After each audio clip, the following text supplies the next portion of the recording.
Did you know you can effectively extend your 0% period on your business credit card indefinitely by using a simple merge hack? Well, you can open a new card that has a 0% interest period, and as long as your balance on the old card is at 0, you can transfer the limit from that card to the new one, having the full power of both cards, but at 0% interest. Now, your bank is not about to just walk around and tell you that. So today we're going to go through a list of things that you probably wouldn't hear about.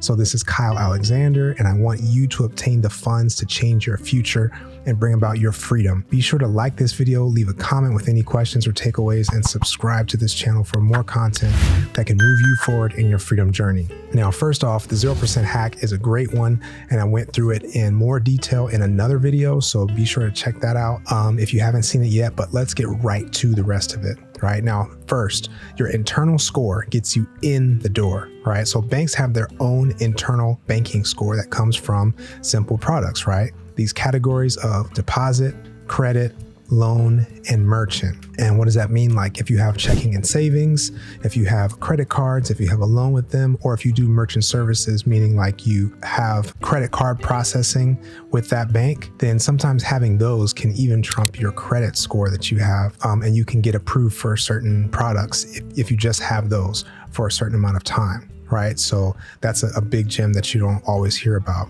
Number two, you can merge accounts to extend the 0% period. Like I said, it's worth saying again. So this is now the third time on this channel that it's being mentioned because it's really, really important because that 0% period can be really, really powerful. So just another one to note, right? Number three, you can fund more than one LLC on a hard pull, right? So you have to ask, right? And this is the theme that I want you to take away from this is you have to ask in order to know about these things. Because again, they might not just tell you up front. But what does this mean? If I have more than one LLC and my personal credit is positioned for funding, some institutions will do a hard pull only one time for either multiple products or for multiple LLCs. So one go round can produce double or even triple the funding, and you still end up with the same one hard inquiry, right? So you see why it matters to have your personal credit tight. If you haven't seen it, download the free business funding checklist to get a head start on that journey. Right now, multiple LLCs and also multiple products meaning I can get a credit card and maybe a line of credit, right? And a personal card with one hard pull. Now, also note that this doesn't have to happen all at the same time. Sometimes there's like a waiting period. So if you get a hard pull, you might have like a 30-day waiting period where you can still apply for another product and they won't pull your credit again. Now, why does this matter?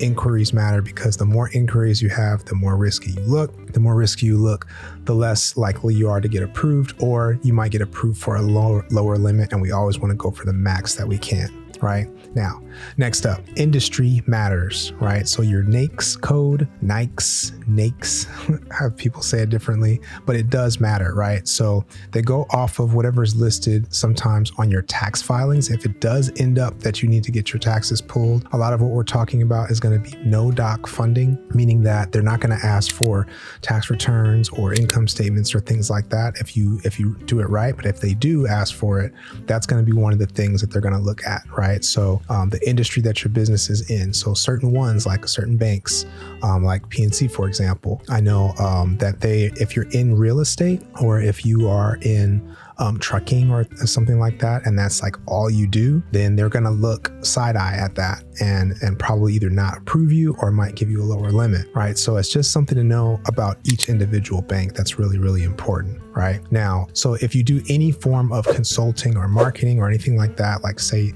I'm in real estate, but then I consult other people on their real estate journey. So now as I'm at the bank, I make that the forefront of my conversation, right? So it's actually being realistic about what you actually do, but it's just highlighting a certain part of it.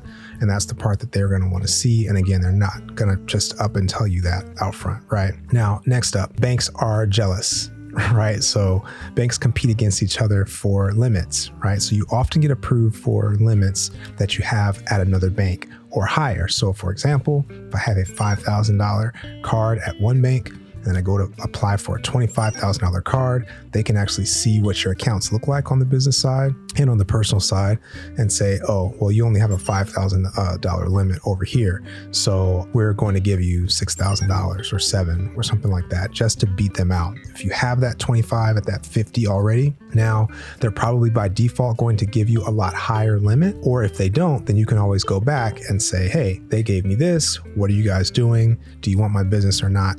Otherwise, out of here. So keep that in mind, right? So next, this is kind of linked to the earlier point, but your name does actually matter, right? You would figure that you don't judge a book by its cover, but the banks do judge a book by its cover, right? So if your name is in a restricted industry, or if it matches too closely with an existing business, or is simply illegal in your state, look it up. It can drastically reduce the amount that you can get with it, right? So just be mindful. The safe thing is to be have a generic name. You can use your last name, like last name enterprises or something like that, but something generic that's not going to indicate a particular industry or a particular, approach or anything like that. Just keep it generic as much as possible. Now, if you have already named your LLC and you're already into it, don't fret. You can move forward with these things. That we're just talking about what affects the maximum that you can get. So if you are starting from scratch, just keep this in mind, right? Now, next up, location matters, right?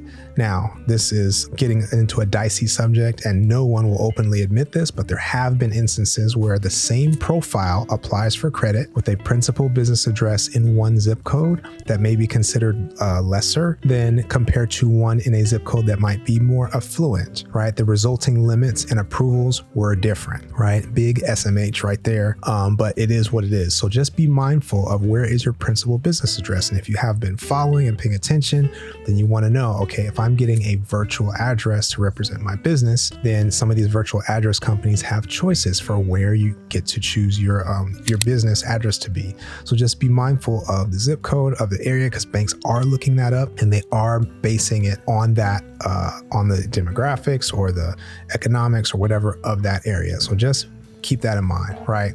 Now, next, if you're in certain industries, you can actually get special terms, right? So for example, if you're in the medical and dental industry, so typically for a business, you would need to have your business open for 2 years in order to get like a business line of credit. If you're in the medical and dental industry, you can get a line of credit even before hitting the 2-year mark with certain institutions. So that's just a good thing to know, that if you have a certain business type, that you might qualify for something that's outside of the norm, right? Now, next up, business credit utilization does actually matter, right? And it kind of doesn't. So typically the big thing about business credit is that, okay, if I max out this utilization, nothing shows up on my personal side, which is it's the biggest thing about business credit. It's why I tout it. It's why everybody should have it, right? So they want you to spend the money. They expect you to spend it and to grow business and to do awesome things. And it doesn't show up on your personal side, right?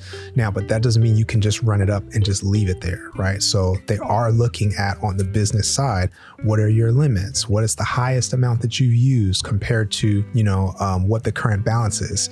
If that highest amount that you've used and that current balance are like really close to each other, then they're looking at that as risky on the business side. So as you're making your moves initially, it may not be a big deal, but if you want to go around and get another round of funding, then that is going to matter, right? So some institutions, they want to see both your business and your personal under 30% utilization, right? And again, check the link for the business funding checklist to be able to know, okay, what do I need for my personal and for my business in order to be qualified? But that utilization is one of the big ones, right? Now, next up, moving right along. Now, before I say that, make sure if you are enjoying this content and if you want to see more, if you want more people to get this, then please like, subscribe, leave a comment, ask a question. I'm here, I'm physically responding, so take advantage. Right, now, next up, you can call into the reconsideration line, right, and get a different limit for what you're approved for, especially if you can explain what you'll do with the funds and also what other banks have gotten you. Now, this is also possible if you've gotten a denial, the reconsideration line, but don't always take the first yes, basically. So if you get approved, hey, I got $8,000. You call back and say, hey, I need $25,000 because of A, B, and C. And also this other bank gave me this, and this is where you bring that back up. And then they may give it to you. It's possible, right? So always try and find that reconsideration line for each bank, right? Now, last but not least, balances matter. right? So the more that you have in an account and the longer that you have it, the more change to your internal score, right? And we talked about internal score earlier, but the example is if I have 5,000 in a business checking account at a bank and it's been there for 6 months, right? And I have all the statements to show it, and my business has been, in business for 2 years or more, then you can get a line of credit sometimes just off of that, right? So it helps to know what each bank is looking for. And this is all part of the overall strategy, that it helps to just walk together with someone that understands it. So you're not having to blindly, work this out, but it helps to know what each bank is looking for, because some banks, usually like credit unions, like $50 can go a long way. I put $50 in a checking account, $50 in a savings account, business or personal or both. And now I've established like a pretty solid relationship. There's other banks that $50, not only are they going to charge you a fee, and that fee in 2 months you'll be done, because they're charging you $35, a month if you don't have a certain balance, but they're looking to see a different standard in order to establish that relationship. So other banks, you might need 5,000, and there's like tiers where it goes up. So maybe at 10,000, you're at a different, level to them, and they have names for each of these. So they're kind of judging you based on, okay, how much do you keep in this account, right? And they're wanting to serve you at different levels. So you might qualify for more once you get to that spot. So I hope these were helpful. This is honestly just the tip of the iceberg when it comes to business funding secrets. There's so many things out there to know, so many things to learn, but I hope this helps you get started, helps you stay encouraged, and hope you can take action today. So again, like, subscribe, do the thing, and we'll see you in the next one. Peace.